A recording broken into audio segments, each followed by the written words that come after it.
නමස්කාර වේවා බුදුරුවනට සමදා බුදු හිමි සරණ යමි. නමස්කාර වේවා ධම්මරුවනට සමදා සදකම් සරණ යමි. නමස්කාර වේවා සංඝරුවනට සමදා මහා සංඝ සරණ යමි. නමස්කාර වේවා තුනුරුවනට සමදා තිසරණ සරණ යමි. සාදු සාදු සාදු. ශ්‍රද්ධාවන්ත පින්වතුනි, සංසාරේ නොයෙක් ආත්ම භාවවල ඉපද අපි ආපු ගමනක් මේ තියෙන්නේ. මේ ගමනේදී අපට මිනිස් ලෝකේ උපතක් ලැබුණා. මිනිස් ලෝකේ උපතක් ලැබුණාට අපට සාර්ථක මනුස්ස ජීවිතේ මොකද්ද කියන කරුණ දැනගන්න ක්‍රමයක් තිබුණේ නැහැ. සාර්ථක මිනිස් ජීවිතයක් පත් කරලා දෙන්න අපේ දෙමව්පියෝ අපව ඉස්කෝලේ ඇරියා. අපිට බල කළා ඉගෙන ගනින්න කියලා. අපි ඉගෙන ගත්තා. තරුණ වයස වෙනකොට රස්සාවක් හොයන්න අපි පෙළඹුණා. ඊට පස්සේ විවාහ වෙනවා, ගෙවල් දොරවල් හදා ගන්නවා, ජීවත් වෙනවා. මේක තමයි ලෝකේ සාර්ථකයි කියලා පිළිගත්තු එක. ඔය ජීවිතේ ගත කළ කෙනෙක් මලාට පස්සේ අපේ සමාජය කියනවා එයා සාර්ථක ජීවිතයක් ගෙවුවා කියලා. එයා දියුණු වුණා කියනවා. කවුරු හරි කෙනෙක් ඉඩකඩම් දීපල වස්තු උපයාගෙන සිටිනවා නම් අපි යාගෙන කියනවා අන්න දැන් එයාට හරි දියුණුයි. දැන් එයා හරි දියුණුයි කියනවා. එතකොට අපි හැමතිස්සෙම පුද්ගලයෙකුගේ දියුණුව මැන්නේ එයා හම්බ කරන දේවල් වලින්. එයා හම්බ කිරීමේදී කොච්චර ධාර්මිකද කියලා අපි දන්නේ නැහැ. කොයිතරම් සාධාරණද කියලා දන්නේ නැහැ. එයා රැස් කරගෙන දේවල් උජාරුවට ඉන්නවා බලලා අපි කියනවා අන්න දියුණුයි. බුදුරජාණන් වහන්සේ මේ දියුණුව ගැන සැලකුවේ මෙහිමයි. යම් කිසි ආර්ථික සමෘද්ධියක් ඇද්ද? ඒක ඊටා අල්ප දෙයකි. දැන් අපි ඇමරිකාව වගේ රටවල් වලට කියනවා දියුණුයි. බුදුරජාණන් වහන්සේ වදාළ ඒ ඊටා අල්ප දෙයකි. ඒක දියුණුව කියලා පිළිගන්නවා. නමුත් ඒක අල්ප දෙයකි. මහත්ම දියුණුව නම් ප්‍රඥාව දියුණු කර ගැනීමයි. මේ ප්‍රඥාව දියුණු කර ගන්නකොට අපි දියුණු කර ගන්නවා කරුණු තුනක්. අපි දියුණු කර ගන්නවා කය. යමෙක් කයින් ප්‍රාණඝාතී කරන්නේ නැත්නම් එයා කය දියුණු කරපු කෙනෙක්. යමෙක් කය පාවිච්චි කළා සොරකමක් කරන්නේ නැත්නම් එයා කය දියුණු කරපු කෙනෙක්. කුඩා දෙයක්වත් සොරකමක් කරන්නේ නැත්තම් කය දියුණු කරපු කෙනෙක්. අපිට මේව අලුතෙන් කරන්න වෙලා තියෙනවා. අලුතෙන්ම කරන්න වෙලා තියෙනවා. මොකද එහෙම කය දියුණු වෙච්ච අය හරි අඩුයි. කය පාවිච්චි කරලා වැරදි කාම සේවනක යෙදෙන්නේ නැත්තම් කය දියුණු කරපු කෙනෙක් යා. කය පාවිච්චි කරලා මත්පැන් මත්ද්‍රව්‍ය පාවිච්චියක් බීඩිය සුරුට්ටුවක්වත් බොන්නේ නැත්තම් සිගරට්ටුවක්වත් බොන්නේ නැත්තම් එයා කය දියුණු වෙච්ච කෙනෙක්. ඔය කරුණ වලින් වැළකී සිටිනවා කියන්නේ එයා දියුණු කයක් පරිහරණය කරනවා. යම් කිසි කෙනෙක් අභූත අසත්‍ය බොරු කියන්නේ නැත්තම් එයා වචනේ දියුණු කරපු කෙනෙක්. කේලම් කියන්නේ නැත්තම් එයා වචනේ දියුණු කරපු කෙනෙක්. පරුෂ වචන කියන්නේ නැත්තම් වචනේ දියුණු කරපු කෙනෙක්. අර්ථ ශූන්‍ය හිස් බොළඳ කතා කියෝ ඉන්නේ නැත්තම් වචනේ දියුණු කරපු කෙනෙක්. අන්න ඒක බුදුරජාණන් වහන්සේ දියුණුව හැටියට සලකන දෙයි. ඒ වගේම යම් කිසි කෙනෙක් සිතින් මේ ලෝකේ බාහිර දේවල් වලට ආශ කළා අනුන්ගේ දේවල් වලට ඊර්ෂ්‍යා කරන්නේ නැත්තම් සිත දියුණුයි. ක්‍රෝධ කරන්නේ නැත්තම් සිත දියුණුයි. පල්ලි ගන්නේ නැත්තම් සිත දියුණුයි. බද්ධ වෛරය නැත්තම් සිත දියුණුයි. එකට එක කිරීම නැත්තම් සිත දියුණුයි. අකීකරුකම ඒ කිව්වේ ධර්මානුකූල අදහසට එකඟ නොවන බව නැත්තම් සිත දියුණුයි. මුලාව නැත්තම් සිත දියුණුයි. බුදුරජාණන් වහන්සේ පෙන්වා දෙනවා මේ දියුණුව ලබා ගන්නේ ප්‍රඥාවන්ත කෙනෙක්. අන්නේ දියුණුව තමයි මේ ලෝකේ සැබෑම දියුණුව. ඒ දියුණුව කරා යන්නේ ප්‍රඥාවන්ත පිරිසයි. ඒක ලබාගන්නේ තම තමන් විසින් තම තමන් තුල ධර්මයේ ගොඩනැගීමෙන් විතරයි. වෙන කිසිම ක්‍රමයකට ඒක ලබා ගන්න බෑ. අපි කියමු භාවනා කරන පිරිසක් ඉන්නවා. මේ පිරිස ළඟට එනවා කෙනෙක් හොරකම් කරන්න හිතාගෙන. ඇවිල්ලා වාඩි වෙලා ඉන්නවා. එයා අර පිරිසේ වාඩි වෙලා හිටියට එයා ඒ පිරිසට අයිතිද? ඒ පිරිසට අයිති නෑ.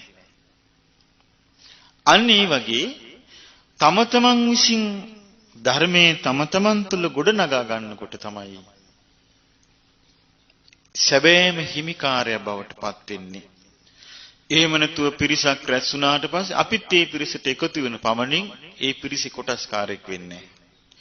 දේශපාලනයට නම් එහෙම වේවි. නමුත් ධර්මයට එහෙම වෙන්නේ නැහැ. ධර්මයට වෙනස් එකක්. ධර්මයේ තිබෙනවා ගුණයක් පච්චත්තං වේදිතබ්බෝ විඤ්ඤෝහි කියලා. ඒ කියන්නේ විඤ්ඤෝහි කිව්වේ බුද්ධිමත් උදවිය විසින්.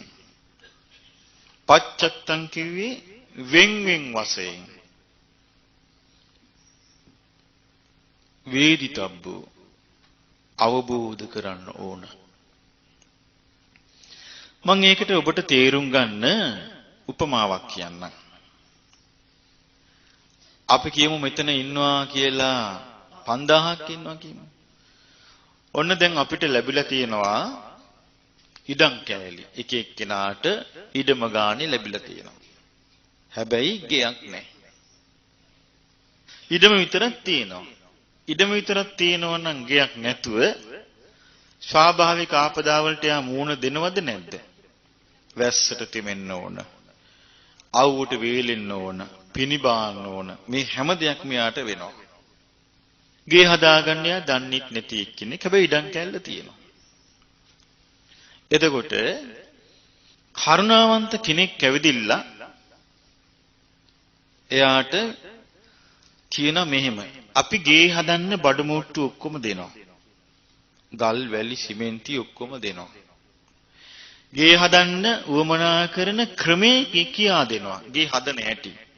ගඩොල් මෙන්න මේ අතට තියන්නේ. මෙන්න මෙහෙමයි මේක හරි ගස්සන්නේ. මෙන්න මේ තැන් වල කණු ගහන්නේ. ඔන්න කියලා දෙනවා. ගෙට ප්ලෑන් එකක් දෙනවා. දැන් ඔන්න එක එක්කිනාට හම්බ වෙනවා ඒක. කෙනෙක් ඒ ප්ලෑන් එක ඉගෙන ගන්නවා. එයාට බඩමුට්ටු ටිකත් ඔක්කොම හම්බ වෙනවා ගඩොල් වල ටික. ඒ ඉඩමේ තියාගෙන ඉන්නවා ගේ හදන්නේ නැහැ. ඒතකොට එයා ගේ නොහදා ඉන්න නිසා එයාට අර ස්වාභාවික ආපදාවලට එහෙම නැත්නම් හතුරු කරදර වලට මෝන දෙන එකෙන් එයා වැළකීලා දෙන්නේ නෑ. මං දන්නවා ගේ හදන හැටි කියා කයිවාරු ගැහුවට එයා ගේ හදාගෙන නෑ. මන්ට ගෙයක් හදන්න ඔක්කොම බඩමුට්ටු තියනවා කිව්වට ගේ හදාගෙන නෑ. තව කෙනෙක් ඉන්න පුළුවන්. ඒවා ඔක්කොම හම්බ වෙනවා. එයාත් ගෙයක් හදාගෙන ඉන්නේ කියලා පෙන්වන්න එයාට ඕන කමක් නෑ බඩමුට්ටු තිබුණාට. එයා අට්ටාලයක් ගහගෙන ඉන්නවා. හැබැයි අට්ටාලේ හයිය නෑ. ඕන වෙලාවක ඒ අට්ටාලේ හුළඟට ලොකු කරදරයකට කඩාගෙන වැටෙන්න පුළුවන් එකක්. තව කෙනෙක් ඉන්න උත්සාහයෙන් වීරියෙන් ගේ හදා ගන්නවා. තමන්ගේ ගේ ප්‍රමාණය අඳුනාගෙන ඒකට උවමනා කරන විදිහට අත්විවරම් කපාගෙන ගේ හදා ගන්නවා. තව කෙනෙක් ඉන්නවා ගේ හදා ගන්න තියෙන බඩුත් ඔක්කොම දාලා විශාල අත්විවරමක් හදා ගන්නවා. මේ සම්මජ්ජාතිය හදන්න බැරි ගයක්. අපේ මනුස්ස ජීවිතේ අපිට ලැබිච්ච ඉඩම් කට්ටිය වගේ. ඉඩම් කැබැල්ල වගේ මනුස්ස ජීවිතේ. බුදුරජාණන් වහන්සේගේ ධර්මය අපට ලැබිච්ච ගේ හදන්න ලැබිච්ච ගඩොල් සිමෙන්ති වැලි ආදියයි ඒ ධර්ම මාර්ගයේ සඳහා යන්න තිබෙන විනය ඒ හදන ක්‍රමේ වගේ ධර්ම විනය දෙක තමයි අත්විවරන් දාලා ගේ හදන වැඩපිළිවෙලයි ගේ හදන බඩු මුට්ටුයි වගේ. ඉතින් එක්කෙනෙක් දෙන්නේ කොයි ගේ හදා ගන්නවා. අනිත් අය වැලි සෙමින්ති ගොඩ ගහගෙන ඔහේ ඉන්නවා රීඩම් කෑල්ලේ. මෙහෙම තමයි මට පේන මේ බෞද්ධ ලෝකේ. ඉතින් ඒ නිසා අපි බුදුරජාණන් වහන්සේගේ ධර්මයේ තුලින් ඉස්සල්ලාම තමන් විසින් තමන්ව ගොඩනගා ගන්න ඕන. අන්නේ කරුණ බුදුරජාණන් වහන්සේගේ ධර්මයෙන් විතරයි අපට ලැබෙන්නේ.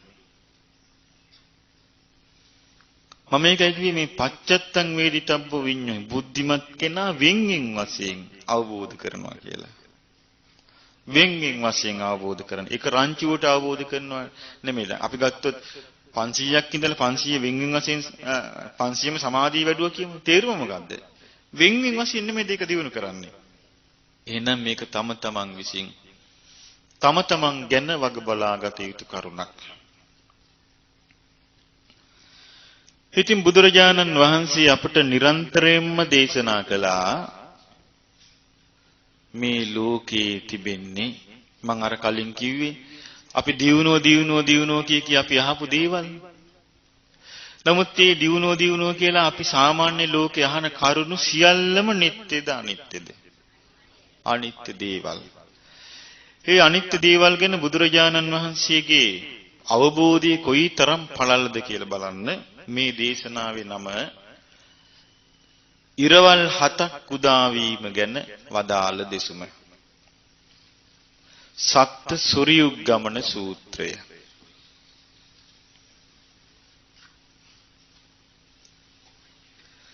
මේ දේශනාව බුදුරජාණන් වහන්සේ වදාළේ විශාලා මහනුවර අම්බපාලි වනයේදී.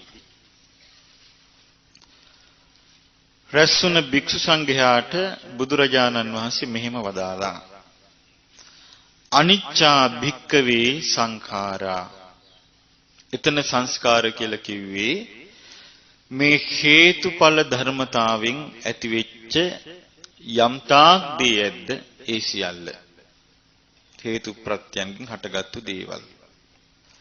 බුදුරජාණන් වහන්සේ වදාලා අනිච්චා භික්කවේ සංඛාරා. මහණෙනි මේ සංස්කාර අනිත්‍යයි. අද්දුවා භික්කවේ සංඛාරා. දුව කියන්නේ ස්ථිරයි. අද්දුව කියන්නේ එතකොට අස්ථිරයි. මහණෙනි මේ හේතු ප්‍රත්‍යයෙන් හටගත්තු සෑම දෙයක්ම අස්ථිරයි. අනස්සාසිකා භික්කවේ සංඛාරා. අස්සාසිකයි කියන්නේ අස්වැසිල්ලක් තියෙනවා. අනස්සාසිකා කියන්නේ අස්වැසිලි රහිතයි. මහණෙනි මේ සංස්කාර අස්වැසිලි රහිතයි. යාවංචිදම් භික්කවේ අලමේව සබ්බ සංඛාරේසු නිබ්බින්දිතුම්. මහණෙනි ඒ නිසා මේ යම්තාක් හේතු ප්‍රත්‍යයෙන් හටගත් දේවල් ඇද්ද මේ වගේ අවබෝධයෙන්ම නිබ්බින්දිතුම් කලකිරෙන්නයි වටින්නේ. අලං විරජ්ජිතුම් අවබෝධයෙන්ම නොඇලෙන්නයි වටින්නේ. අලං විමුච්චිතුම් අවබෝධයෙන්ම නිදහස් වෙන්නයි වටින්නේ. බලන්න මේ බුදුරජාණන් වහන්සේගේ පණිවිඩේ මිනිස්යන් හැටියට අපිට මේ පණිවිඩේ හරියටම අපි අල්ලගෙන හිටියනම් අපි කවුරුත් හිස් අතින් මැරෙවිද? හිස් අතින් මැරෙන්නේ නැහැ. මේ පණිවිඩය අල්ලගන්න බැරි වීම නිසා මේ අනිත්‍ය දේවල්ම අපි ගොඩ ගහගෙන අනිත්‍ය දේවල්ම සතුටින් පිළි අරගෙන ඒ තුලම අපේක්ෂා සහිතව ඉඳලා අස්වැසිලි රහිතව මැරිලා යනවා.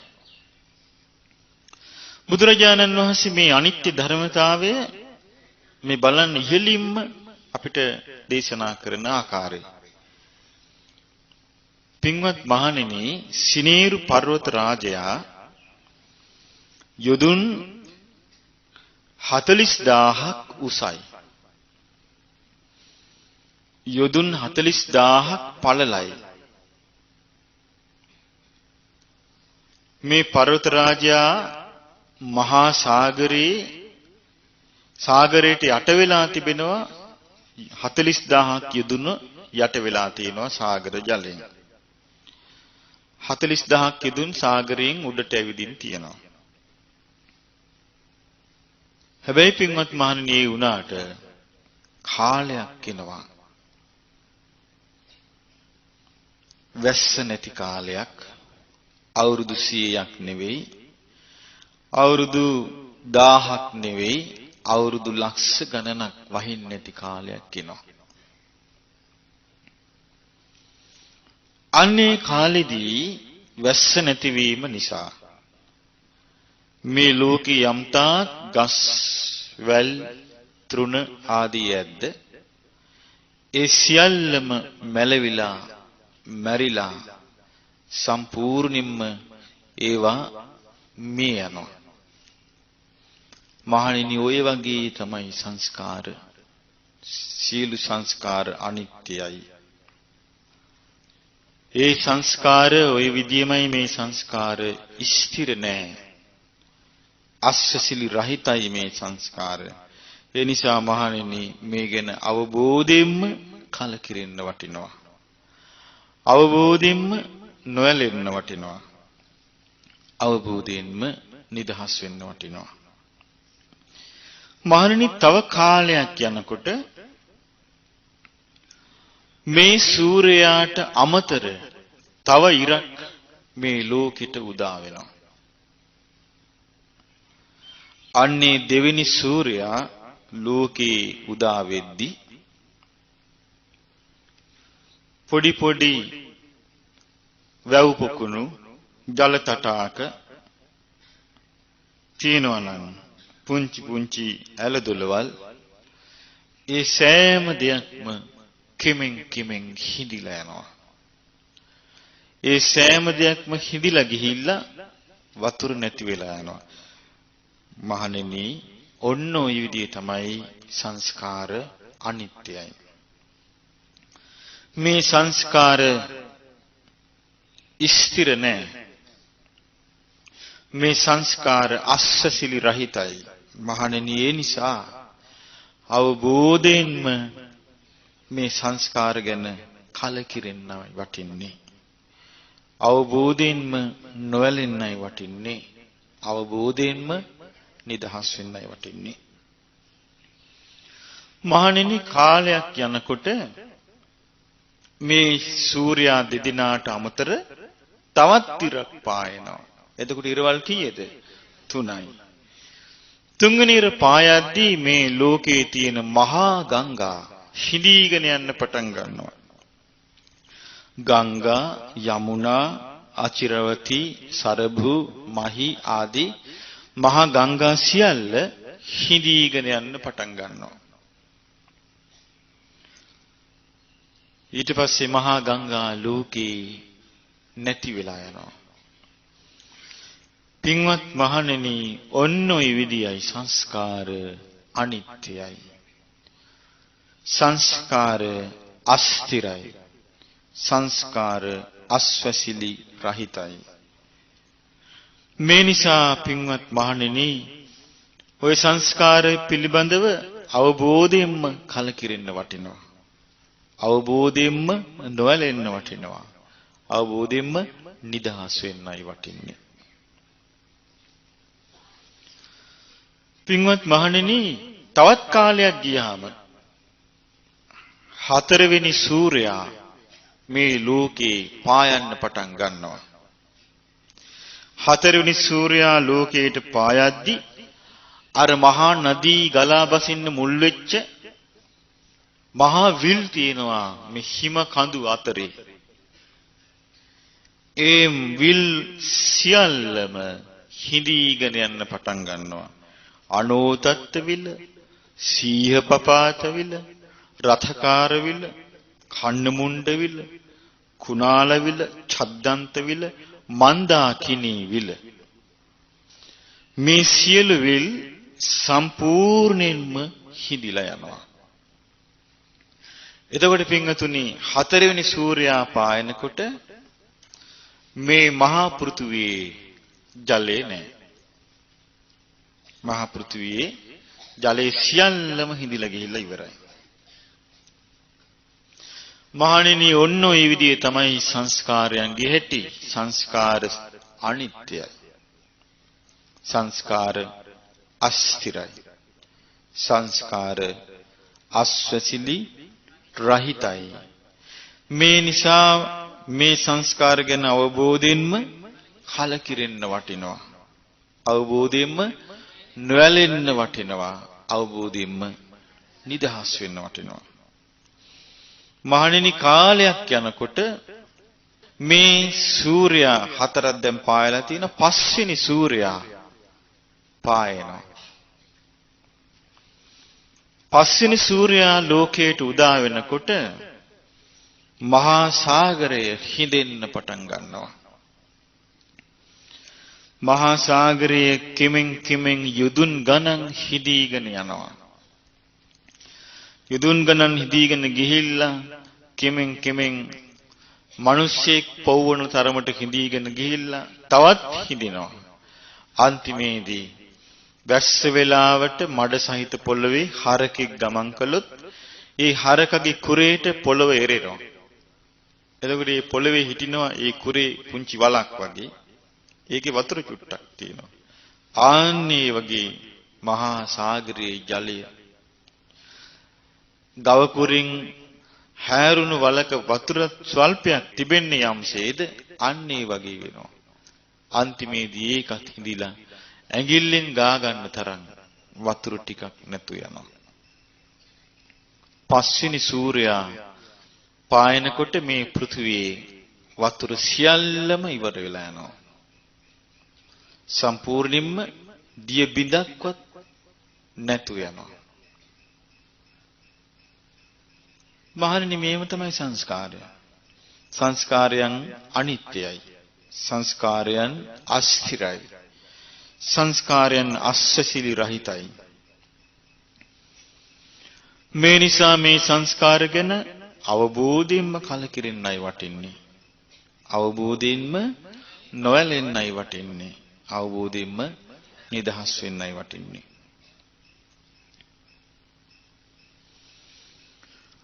පින්වත් මහණෙනි, තව කාලයක් යනකොට මේ ඉරවල් පහක් පායලා තිබෙද්දී 6 වෙනි ඉර උදා වෙනවා. 6 වෙනි ඉර පායනකොට මේ සිනේරු පර්වත රාජය මහා පෘථුවිය දුන් දමන්න පටන් ගන්නවා. හාත්පසින් දුන් දමන්න පටන් ගන්නවා. යමක් රත් වෙන්න දුන් දමන්නේ යම් ආයුරෙන්ද ඒ වගේ හාත්පසින් දුන් දමන්න පටන් ගන්නවා මේ මහා පෘථුවිය. මහන්නි, ඔය ආකාරයට සංස්කාර අනිත්‍යයි. සංස්කාර අස්තිරයි. සංස්කාර අස්වැසිලි රහිතයි. මේ සංස්කාර ගැන අවබෝධයෙන්ම කලකිරින්නයි වටින්නේ. අවබෝධයෙන්ම නොඇලෙන්නයි වටින්නේ. අවබෝධයෙන්ම නිදහස් වෙන්නයි වටින්නේ. බලන්න මේ එකක් එකක් ගානේ බුදුරජාණන් වහන්සේ මේ අනි සංස්කාර අනිත්‍යයි. මේ සංස්කාර අස්තිරයි. මේ සංස්කාර අස්වැසිලි රහිතයි. මේවා කෙරෙහි ඇල්ම අවබෝධයෙන්ම කලකිරෙන්නමයි මේවා ගැන වටින්නේ. අවබෝධයෙන්ම නොඇලෙන්නමයි වටින්නේ. අවබෝධයෙන්ම නිදහස් වෙන්නමයි වටින්නේ කියලා එකක් එකක් ගානේ කියා දෙනවා. මහණෙනි, මේ සූර්යයා 6 පායලා තියෙද්දි ආයමත් පායනවා 7 වෙනි සූර්යයා. 7 වෙනි ඉර පායනකොට අර දුන් දමදමා තිබුණ මහා පෘථුවිය සිනේරු පර්වත රාජයා ගිනි ගන්න පටන් ගන්නවා. ගිනි ගන්න පටන් ගන්නවා. ගිනි ඇවිලිලා ගිනි ජාලා වලින් වෙලී යනවා. අන්තිමේදී යොදුන් ගණන් උස කූට පර්වත කූට යොදුන් ගණන් උස පර්වත කූට සියල්ල පුපුරලා කෑලි කෑලි වලට පුපුරලා විනාශ වෙන්න පටන් ගන්නවා. අන්තිමේදී සිනේරු පර්වත රාජයාත් මේ මහා පෘථුවියත් යොදුන් ගණන් කෑලි කෑලි වලට කඩාගෙන ගිහිල්ලා පුපුරලා සුන්නත් දූලි වෙලා යනවා. නොපෙනී යනවා. අතුරුදහන් වෙනවා. පින්වතුනි, බුදුරජාණන් වහන්සේ මේකේ පැහැදිලිවම පෙන්වා දෙනවා මහා පෘථුවිය එහෙම අතුරුදහන් වෙලා යද්දී එතන හරියට කපුරු පිලිස්සු තැනක් වගේ, ගිතෙල් පිලිස්සු තැනක් වගේ, දැලිත් නෑ අලුත් නෑ. දැලිත් නැති අලුත් නැති තැනක් බවට පත් වෙනවා. ඒ කියන්නේ මේ දූවිල්ලක්වත් ඉතුරු නැතුව සම්පූර්ණයෙන්ම පෘථුවිය අතුරුදහන් වෙනවා.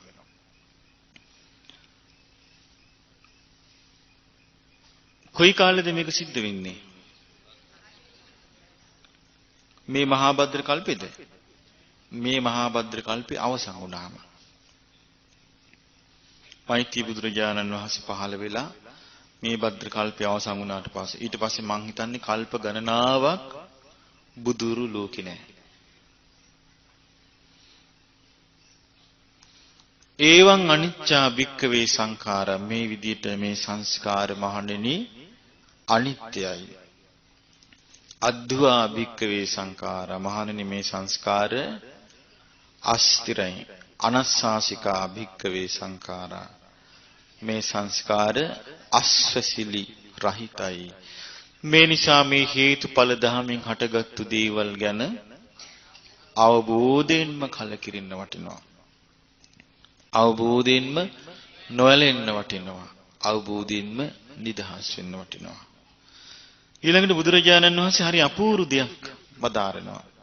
తත්‍ර භික්ඛවේ කෝ මන්තා කෝ සද්ධාතා යායන්ච මහා පඨවි ස්නේරූච පබ්බත රාජා ඩයිහිස්සන්ති විනාසිස්සන්ති න භවිස්සන්ති इति අඤ්ඤත් දිට්ඨ පදේහි. මහණෙනි, ඔය කාරණේ ගැන මම ඒ කාරණේ කිව්වේ මහා පෘථිවියත් මහා සිනේරු පර්වත රාජ්‍යයත් ඔය ආකාරයට ගිනි අරගෙන විනාශ වෙලා අන්තර්ධාන වෙලා යනවා කියන ඔය කරුණ මම බුදුරජාණන් වහන්සේ වදාලා මම සම්මා දිට්ඨිය ඇති වෙච්ච අයත් එක්ක ඇර වෙන කවුරු එක්කනම් කතා කරන්නද කවුරු නම් පිළිගන්නේවිද කියලා අහනවා. ඒ මොකද ඒකේ තේරුම? සම්මා දිට්ඨිය ඇති වෙච්ච අය දන්නවා අනිත්‍ය දේ අනිත්‍ය වශයෙන් දන්නවා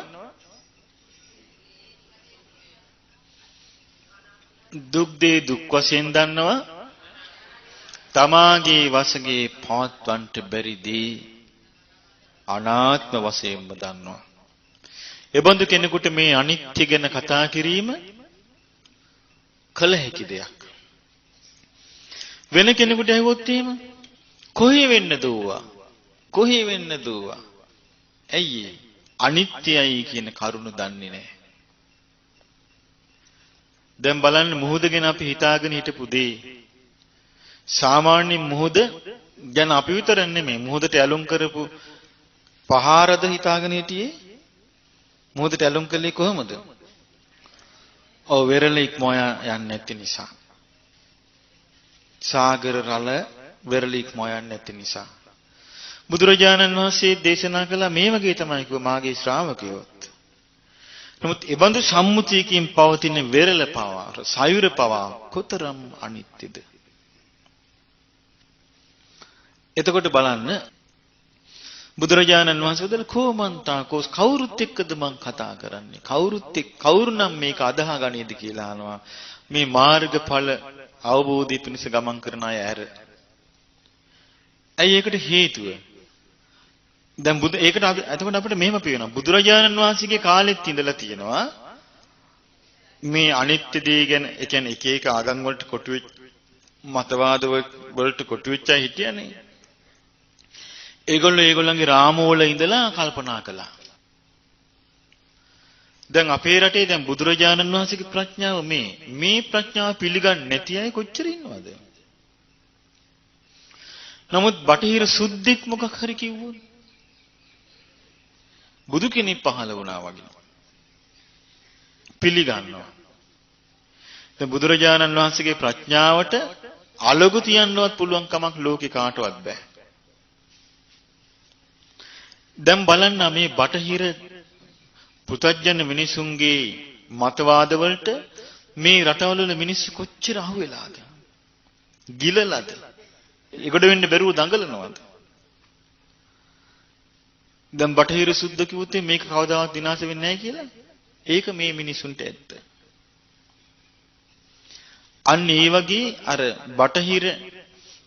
බටහිර ගැති මානසිකත්වයේ විසින් අපිට නැගිටින්න තියෙන සෑම පැත්තක්ම අවුරලා තියෙනවා. ඉතින් ඒ නිසා අපි මේක හොඳට තේරුම් ගන්න ඕන. දැන් විද්‍යාව කියලා ඉස්කෝලේ ඉගෙන ගන්න සම්පූර්ණ බටහිරගත චින්තනයනේ. ඔය බටහිරගත චින්තනය ඉගෙන ගන්නා තාකල් අපිට මේ චින්තනය අවබෝධ කරගන්න බැරුව යනවා. දැන් බලන්න බුදුරජාණන් වහන්සේගේ මේ දේශනාව තව තියෙනවා. මේ බලන්න තව විස්තර වෙන හැටි. ඊළඟට බුදුරජාණන් වහන්සේ තමන් වහන්සේගේ අතීත ජීවිතයේ සිදුවීමක් මෙතනදී එලිදරව් කරනවා. උන්වහන්සේ ඉඳලා තියෙනවා සුනෙත්ත කියලා ශාස්ත්‍රුන් වහන්සේ නමක් වෙලා. ඒ සුනෙත්ත කියන ශාස්ත්‍රුන් වහන්සේ කාමේසු වීතරාගෝ. ඒ කියන්නේ පංචකාමයන්ට නොඇලී හිටිය කෙනෙක්. මේ සුනෙත්ත කියන ශාස්ත්‍රුන් වහන්සේට හිටියා ශ්‍රාවකයන් 100 ගණනාවක්. මේ සුනෙත්ත කියන ශාස්ත්‍රුන් වහන්සේ ශ්‍රාවකින්ට ඉගැන්නුවා බ්‍රහ්ම ලෝකේ උපත ලබන ආකාරය. එච්චරයි උන්වහන්සේ කාලේ දැනගෙන හිටියේ. බ්‍රහ්ම ලෝකේ උපත ලබන ආකාරය. එන මොකක්ද උගන්ලා තියෙන්නේ? ධ්‍යාන ලබන හැටි, සමාපatti ලබන හැටි උගන්වලා තියෙනවා. ඉතින් ඒ කාලේ සුනෙත්ත කියන ශාස්ත්‍රුන් වහන්සේ බඹලෝ උපත ලබන මාර්ගය ශ්‍රාවකීන්ට පෙන්වා දෙද්දී ඇතම් ශ්‍රාවකයින් ඒ මාර්ගයේ දියුණු කළා බඹලව ඉපදුනා. ඒ මාර්ගයේ පැහැදිලි කරලා දෙද්දී ඇතම් ශ්‍රාවකයින් ඒ මාර්ගයේ දියුණු කරගෙන යද්දී බඹලව උපදින්න බැරි වුණා. නමුත් පරිනිම්මිත වසවත්ති දිව්‍ය ලෝකේ ඉපදුනා. ඇතම් ශ්‍රාවකයන් මේ මාර්ගයේ දියුණු කරගෙන යද්දී නිම්මාන රති දිව්‍ය ලෝකේ ඉපදුනා. ඇතම් ශ්‍රාවකයන් මේ දියුණු කරගෙන යද්දී තුසිත දිව්‍ය ලෝකේ ඉපදුනා. ඇතම් ශ්‍රාවකයන් මේ දියුණු කරගෙන යද්දී යාම දිව්‍ය ලෝකේ ඉපදුනා. ඇතම් ශ්‍රාවකයන් මේ දියුණු කරගෙන යද්දී තාවතිංස දිව්‍ය ලෝකේ ඉපදුනා. ඇතම් ශ්‍රාවකයන් දියුණු කරගෙන යද්දී චාතුම් මහරජික ලෝකේ ඉපදුනා. ඇතම් ශ්‍රාවකයන් දියුණු කරගෙන යද්දී දෙව්ලොව ඉපදුනේ නැහැ. මිනිස් ලොව රාජකීය පවුල් වල ඉපදුනා. ඇතම් අය මේ මාර්ගයේ දියුණු කරගෙන යද්දී උගත් මිනිසුන්ගේ පවුල් වල ඉපදුනා. ඇතම් අය ධනවත් ගෘහපතියන්ගේ පවුල් වල ඉපදුනා. දැන් මේ කියන්නේ බුදුරජාණන් වහන්සේ නමක් හැටියට ඉඳලා මේ ලෝකයට දහම් දෙසන කාලෙ නෙවෙයි. මේ කියන්නේ අතීතයේ ඍෂිවරයෙක් වෙලා මේ මාර්ගය උගන්වද්දී හිටපු එකක්. එතකොට මේ සුනෙත්ත කියන ශාස්ත්‍රූන් වහන්සේට මෙහෙම හිතුණා. මමයි ශ්‍රාවකයෝ දැන් ඔක්කොම සමානයි. ඒ නිසා මම මීට වඩා ශ්‍රේෂ්ඨත්වයකට පත් වෙන්න ඕන කියලා කල්පනා කළා. පටන් ගත්තා මම දැන් මෛත්‍රී ධ්‍යාන පුරුදු කරන්න ඕන කියලා. මෛත්‍රී ධ්‍යාන වඩන්න පටන් ගත්තා 7 අවුරුද්දක් නොකඩවාම. ඊට පස්සේ තියෙනවා මහණෙනි 7 අවුරුද්දක් නොකඩවාම මෛත්‍රී ධ්‍යාන වැඩිම නිසා මේ සුනීත ශාස්ත්‍රුන් වහන්සේ සංවට්ට කල්ප විවට්ට කල්ප 7ක් මිනිස් ලෝකෙට ආවේ නැහැ. සංවට්ට කල්ප කියලා කියන්නේ ලෝකේ විනාශ වේගෙන යන කාලෙට. විවට්ට කල්ප කියලා කියන්නේ ලෝකේ නැවත සකස් වේගෙන යන කාලෙට. ඒ සංවට්ට කල්පයේදී ලෝකේ විනාශ වේගෙන යද්දී ආබස්සර ලෝකේ උපදිනවා. ලෝකේ සකස් වේගෙන යද්දී ශූන්‍ය බ්‍රහ්ම විමානවල උපදිනවා.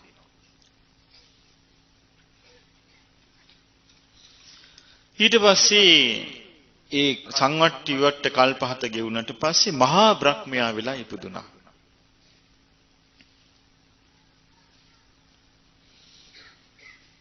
ඒ වගේම 36 වතාවක් සක්‍ර දිව්‍ය රාජයා වෙලා ඉපදුනා.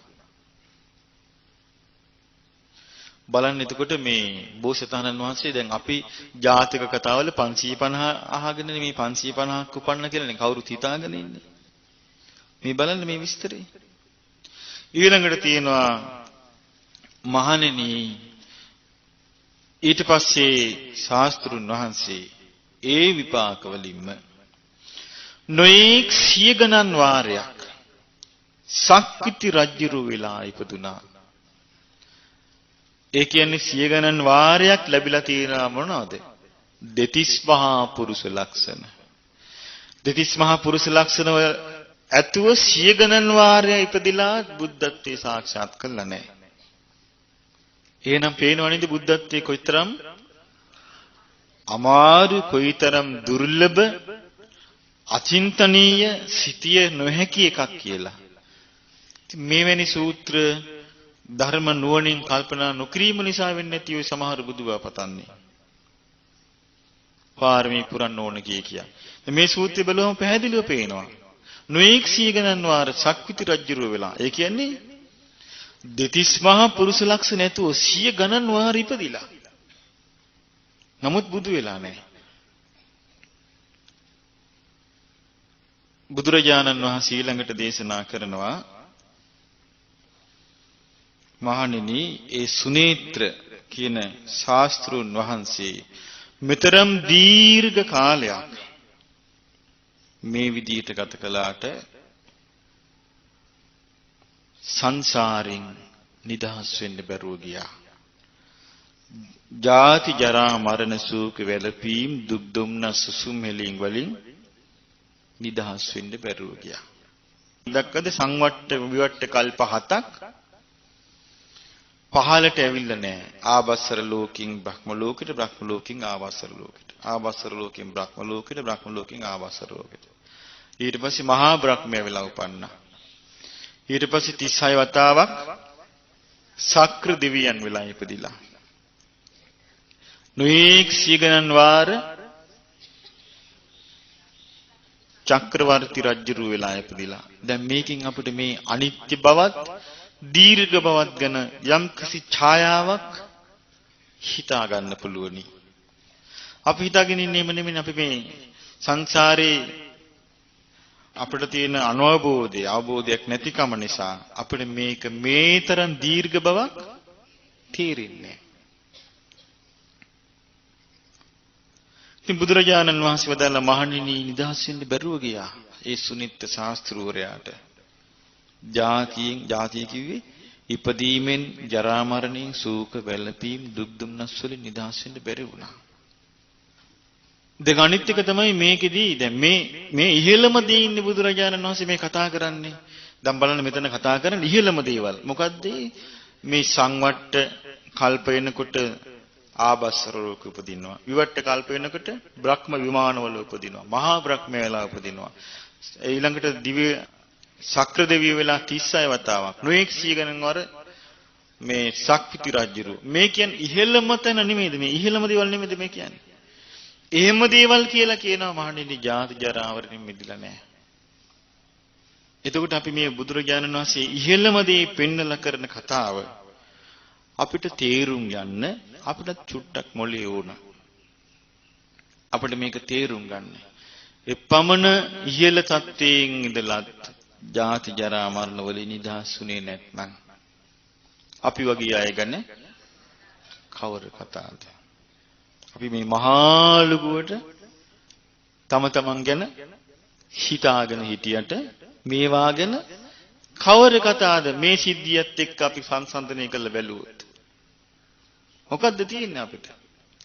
අනිත් එක තමයි මේක එක දිගට දැන් මේ එක දිගට කියන්නේ දුගතියක් ගැන කතා කරන්නේ නැතුව සුගතිය විතරක් කතා කරලා කියන්නේ ජාති ජරා මරණ වලින් නිදහසුන්නේ නැහැ කියලා. සාමාන්‍ය සත්‍යය යන්නේ සුගතියේ දුගතියේ ගමන් කර කර යන්නේ. අර ඒක මට මතක නැහැ කතා වස්තුව ප්‍රේත වස්තුවේ තියෙන්නේ. ඒකේ තියෙනවා පෙරේතියක් කියනවා. ඒගොල්ලෝ කන කෑම ලිස්ට් එක. පෙරේතියක් කියනවා මේ මිනිස්සු කිව්සුම් ගියාට පස්සේ කිඹුහුම් ගියාට පස්සේ හොටු හූරනෝනේ. ඒව තමයි කියන කවන්නේ. දැන් මිනිස් ලෝකෙ බත් මාළු කාපු අය. පෙරේත ලෝක ගියාට පස්සේ. ඊළඟට ගැබ් මල. ඊළඟට අසුචි. ස්ත්‍රීන්ගේ පුරුෂයන්ගේ සිරුරු වලින් පහ වෙන පිළිකුල් දෑ මේව තමයි කනවා කියන්නේ.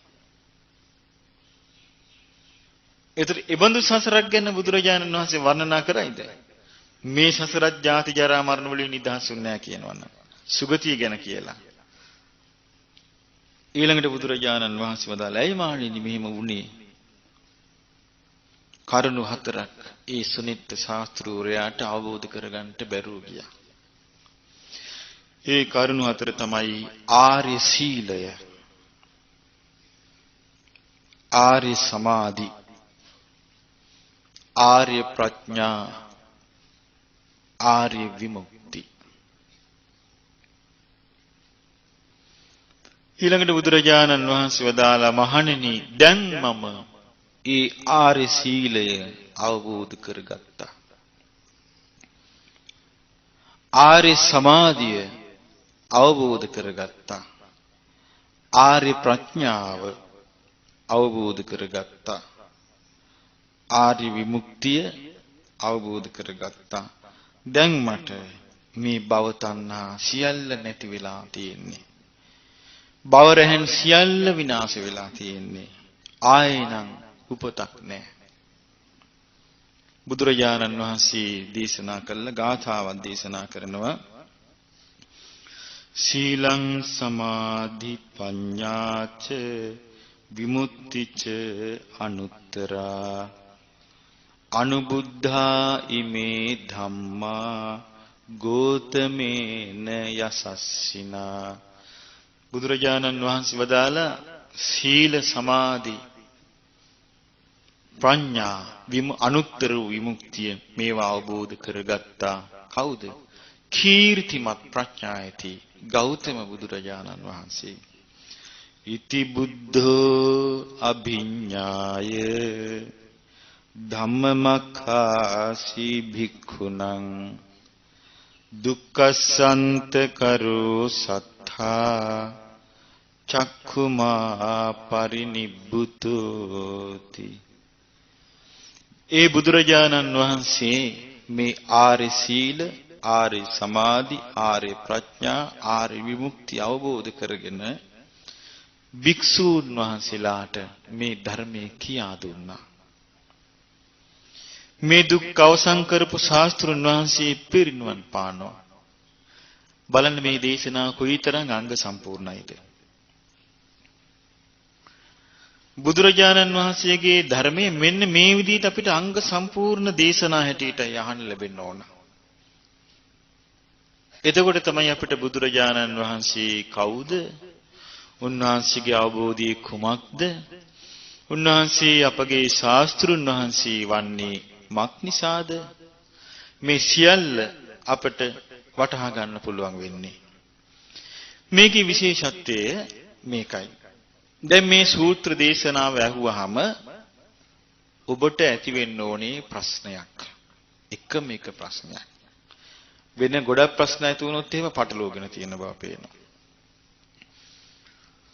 දැන් ඔබට මතකයි මේකේ අනිත්‍ය ගැනයි, ඊරවල් 7ක් පෑයීම ගැනයි, මේ පෘථිවියේ සිනේරු පර්වතයේ විනාශ වීම ගැනයි, සුනීත ශාස්ත්‍රුන් වහන්සේගේ ධ්‍යාන සමාපatti ගැනයි, දියුණු කිරීම ගැනයි, සුගතිය උපත ගැනයි මේවනි විස්තර වුණේ. මේ ඔක්කොමත් එක්ක මේකේ හරය ඔබට ප්‍රශ්නයක් හැටියට එන්න ඕනේ. මම මේ ප්‍රශ්නේ ඔබ තුල නගන්නම්. මොකක්ද මේ ප්‍රශ්නේ? අපි කවදානම් ආර්ය සීලය ඇති කරගන්නටද? අපි ආර්ය සීලය ආර්ය සමාධිය කවදාද ඇති කරගන්නේ? ආර්ය ප්‍රඥාව කවදාද ඇති කරගන්නේ? ආර්ය විමුක්තිය කවදාද ඇති කරගන්නේ කියන අදහස විතරක් මෙතනින් අහුණා නම් ඔබට මේ සූත්‍රය තේරිලා තියෙනවා. ඒ අදහස අහුවෙන්නේ නැතුව වෙන වෙන දේවල් අහුණා නම් තේරිලා නැහැ. මම මේ සූත්‍රයක් කියුවට පස්සේ ඒකේ අර්ථය ගන්න හැටි මේ කිව්වේ ඔබට. ඉතින් ඒ නිසා මේ ආර්ය සීල, ආර්ය සමාධි, ආර්ය ප්‍රඥා, ආර්ය විමුක්ති අවබෝධ කරගන්න තුරු අපටත් ඉපදීමෙන්, ජරා මරණයෙන්, ශෝක වැළපීම්, දුක් දුම්නස් සුතුම් හිලින් වලින් නිදහස් වෙන්න විදියක් නැහැ. කෙලවරක් නැති සංසාර ගමනේ අපිට යන්න සිද්ධ වෙනවා. මේක අවබෝධ වෙච්ච නැති අය අර සුනාමි සිදුවීම දිහා බලලා කියනවා, මගෙන් සමහරව විලානවා, ස්වාමීනි අපිට මේ වගේ මිනි ගොඩවල් ගහනවා දකින්න කරපු පව මොකද්ද? හිතේ තියෙන හැමතිස්සෙම සුන්දර දේවල් දෙක සංසාරේ යන්න. වෙයිද එහෙම? එහෙම වෙයි. ඒක තේරුම මොකද්ද? සංසාරය ගැන, සංසාරය කියන්නේ මොකද්ද කියලා අවබෝධයක් නැහැ. අපි කරපු මංක පව නෙමෙයි, ඕක තමයි සංසාරය. ඔය මිනිස් ලෝකෙදී ඔහොම නම් දැන් අපි හිතා ගන්න ඕනේ මොකද්ද? අනිත් ලෝකවල කොහොමද? අර പ്രേත වස්තුව මම දැන් ඉදිරි සිංහලට පරිවර්තනය කරන්න හිතාගෙන ඉන්නවා. ඒ පෙරේතීන් කන කෑම බීම ගැන දැක්කහම මේ උපත කියන එක අන්තයටම පිළිකුල් වෙලා යනවා. මෙවැනි සංසාරිකද අපි මේ දිගින් දිගට යන්නේ කියලා. මෙවැනි ජරාවකකද මේ සංසාරේ යන්න තියෙන්නේ කියලා. එච්චර පිළිකුල් වෙනවා.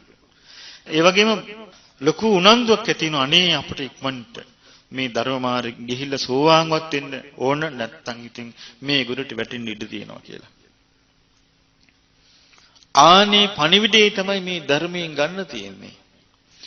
සමහර කෙනා අනේ මේ සුනාමි වල සිදුවීම දිහා බලලා අනේ කවදාවත් ආයෙ නම් මෙවැනි විපතක් උපනුපන් ආත්මික සිද්ධ වෙන්න එපා.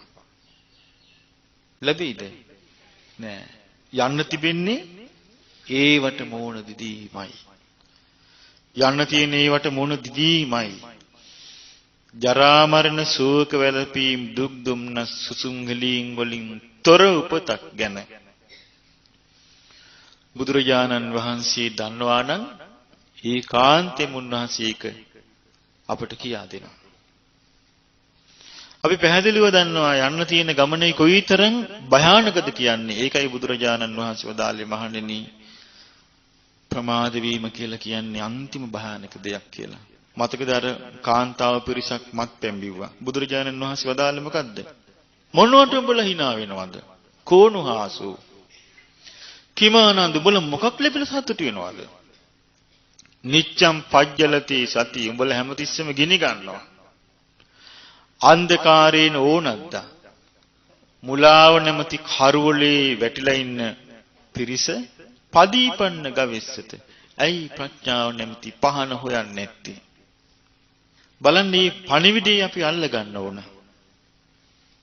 ඒ පණිවිඩය අල්ලගත්තේ නැත්නම් අපි තුහේ අහපු උහේ යන පිරිසක් වෙලා උහේ යනවා ඉපදී. මේ නිසා යථාර්ථය කියන එක සීළු දෙනාම අල්ලන්නේ නැහැ. අපි හොඳට මතක තියාගන්න ඕන. සමහරු නම් කියනවා මේ ඔක්කොම නිවන් දකින්නවා කියලා. ඒ වුණාට බුදුරජාණන් වහන්සේ දේශනා කරන්නේ මෙහෙමයි. මහණෙනි මේ ධර්මයේ අල්ලන්නේ නැති, අවබෝධ කරන්නේ නැති පිරිස මහා පොළොව හා සමානයි. නිවන් නොදකින්න පිරිස මහා පොළොව හා සමානයි. නිවන අවබෝධ කරන පිරිස නියපොත්තට පස්චුට්ටක් අරන් වදාලා මෙන්න මේච්චරයි. ඉතින් ඒ නිසා ඒ නිවන කරා යන පිරිස එච්චරයි නෑ. දිගින් දිගටම මේ සංසාර දුක් විඳ විඳ යන්නේ. සමහරව අහනවා දන්නේ නැතුව. ওই විදිහට ධර්ම දේශනා කරන ගිහින් ඔක්කොම නිවන් දැක්කොත්. ඔබිනුත් අසාවි. එතකොට කියන්න මෙහෙමයි කියලා බුද්ධ දේශනාවේ තියෙන්නේ නිවන් නොදකින පිරිස මහ පෘථිවියේ පස් හා සමානයි. නිවන අවබෝධ කරන්නා වූ පිරිස නියපතට ගත්තු පස් වල්පේ හා සමානයි. එහෙනම් බලන්න කොයිතරම් දුර්ලභ දෙයක්ද මෙය. ඉතින් අපි ආර්ය සීල, ආර්ය සමාධි, ආර්ය ප්‍රඥා, ආර්ය විමුක්තිය ඇති කරගන්න ඕන. ආර්ය වෙන්නේ මොකද මේක? සම්මා දිට්ඨියෙන් යුක්ත විය යුතුයි. සම්මා දිට්ඨියෙන් යුක්ත වූ සීලය ආර්ය සීලයයි. ආර්ය ශ්‍රාංගික මාර්ගයේ තුල වැඩෙන සීලය ආර්ය සීලයයි. ආර්ය ශ්‍රාංගික මාර්ගයේ තුල වැඩෙන සමාධිය ආර්ය සමාධියයි. ආර්ය ශ්‍රාංගික මාර්ගයේ තුල වැඩෙන ප්‍රඥාව ආර්ය ප්‍රඥාවයි. ආර්ය ශ්‍රාංගික මාර්ගයේ තුල ඇති කරගන්නා වූ අවබෝධය නිසා කාම තණ්හා, භව තණ්හා, විභව තණ්හාවෙන් නිදහස් වීම ආර්ය විමුක්තියයි. මෙන්න මේ කරා යන්න අපට බුදුරජාණන් වහන්සේගේ ධර්මයමයි උපකාර වෙන්නේ. බුදුරජාණන් වහන්සේගේ ධර්මයෙන් තොරව ලෝකෙ කිසිම කෙනෙකුට සීලය පනවන්න බෑ. ආර්ය සීලයක්. බුදුරජාණන් වහන්සේගේ ධර්මයෙන් තොරව ආර්ය සමාධියක් පනවන්න බෑ. බුදුරජාණන් වහන්සේගේ ධර්මයෙන් තොරව ආර්ය ප්‍රඥාවක් පනවන්න බෑ. බුදුරජාණන් වහන්සේගේ ධර්මයෙන් තොරව ආර්ය විමුක්තියක් පනවන්න බෑ. එහෙනම් යමෙක් සීලය කුමක්දයි කියලා දැනගන්න නම් ඒ ධර්ම විනය තුලින්මයි දැනගත යුත්තේ. සමාධිය කුමක්දයි කියා දැනගන්න නම් ඒ ධර්ම විනය තුලින්මයි දැනගත යුත්තේ. ප්‍රඥාව කුමක්දයි දැනගන්න නම් ඒ ධර්ම විනය තුලින්මයි දැනගත යුත්තේ. ධර්ම විනයෙන් බැහැර වෙච්ච සීලය අංග සම්පූර්ණ සීලයක් නෙවෙයි. ධර්ම විනය තුලින් බැහැර වෙච්ච සමාධිය අංග සම්පූර්ණ සමාධියකුත් නෙවෙයි. ධර්ම විනයෙන් බැහැර වෙච්ච ප්‍රඥාව අංග සම්පූර්ණ ප්‍රඥාවකුත් නෙමෙයි. මෙම නිසා ධර්ම විනයෙන් බැහැර වෙච්ච තැන විමුක්තියක් නැත. ඒ නිසා බුදුරජාණන් වහන්සේගේ ධර්මයේ තුල දැන් අපි ගත්ත සීලය ගැන සම්පූර්ණ විස්තර කරන්නේ බුද්ධ දේශනාවල. සමාධියත් එහෙමයි. අංග සම්පූර්ණ සමාධිය යන කුමක්දයි දැනගත යුතු කෙනා ධර්මයේම කිවිය යුතුයි. ධර්මයේම ඉගෙන ගත යුතුයි. ඒ ධර්මයේ තුල තමයි ප්‍රථම ධානය යනු මෙයයි කියලා විස්තර කරන්නේ. ඒ ධර්මයේ තුල තමයි දෙවන ධානය යනු මෙයයි කියලා විස්තර කරන්නේ. ඒ ධර්මයේ තුල තමයි තුන්වෙනි ධානය යනු මෙයයි කියලා විස්තර කරන්නේ. ඒ ධර්මයේ තුල තමයි හතරවෙනි ධානය යනු මෙයයි කියලා විස්තර කරන්නේ. ඒ නිසා ඒ ධර්මය තුල ඒ සමාධිය විස්තර කරන නිසා සීලය වඩන කෙනා ඒ ධර්මය විනයටම ප්‍රශංසා කරමින් සීලය වඩනවා නම් එයා ධර්ම විනය තුල රැඳී සීලය වඩන කෙනෙක්. සමාධිය වඩන කෙනා ධර්ම විනයටම ප්‍රශංසා කරමින් ගෞරව කරමින් සමාධිය වඩනවා නම් එයා හැබැයි සමාධියක් කරා යන කෙනෙක්. සමාධියක් වඩද්දී ධර්මයේ බැහැර කරනවා නම් ඒ සමාධිය ඇත්ත සමාධියක් වෙන්න බෑ. එතකොට ඒ සමාධිය සැබෑ සමාධියක් නම් ධර්ම විනයට ප්‍රශංසා කර කර යන සමාධියක් විය යුතුයි. ප්‍රඥාව යම් කිසි කෙනෙක් වඩනවා නම් ඒක ධර්ම විනයටම ප්‍රශංසා කර කර වඩන ප්‍රඥාවක් විය යුතුයි. ඒ නිසා බුදුරජාණන් වහන්සේගේ ධර්ම විනයෙන් තොරව ආර්ය සීලයක් නැහැ. බුදුරජාණන් වහන්සේ වදාළ ධර්ම විනයෙන් තොරව ආර්ය සමාධියකුත් නැහැ. බුදුරජාණන් වහන්සේ වදාළ ධර්ම විනයෙන් තොරව ආර්ය ප්‍රඥාවකුත් නැහැ. බුදුරජාණන් වහන්සේ වදාළ ධර්ම විනයෙන් තොරව ආර්ය විමුක්තියකුත් නැහැ. ඒ නිසා බුදුරජාණන් වහන්සේ වදාළ ධර්ම විනය තුල තමයි සම්පූර්ණ විස්තර වෙන්නේ. දැන් මහ රහතන් වහන්සේලා ඒකනේ රහතන් වහන්සේලා සාමාන්‍ය පිරිස් නෙමෙයි. රහතන් වහන්සේලා බුද්ධ දේශනාවල් ඒ කොටස් රහත් පරපුර වලට බාරගත්තා. කටපාඩමින් මේ ධර්මයේ රැගෙන ඉන්න වෙලති. මහාන වෙන අයට කටපාඩම් කෙරෙව්වා. එතකොට මේ ධර්මයේ කටපාඩම් කර කර තමයි බුදුරජාණන් වහන්සේගේ ශාසනය තුල රහතන් වහන්සේලා ළඟ පැවිදි වෙච්ච පිරිස ඒ ධර්ම විනය කටපාඩම් කර කර සීලේ ප්‍රගුණ කළා. ඒ ධර්ම විනය කටපාඩම් කර කර සමාධිය ප්‍රගුණ කළා. ඒ ධර්ම විනය කටපාඩම් කර කර ප්‍රඥාව ප්‍රගුණ කළා. ඒ ධර්ම විනය කටපාඩම් කර කරම තමයි අරහත්ත්වයට පත් වෙන කම්ම දියුණු වුනේ.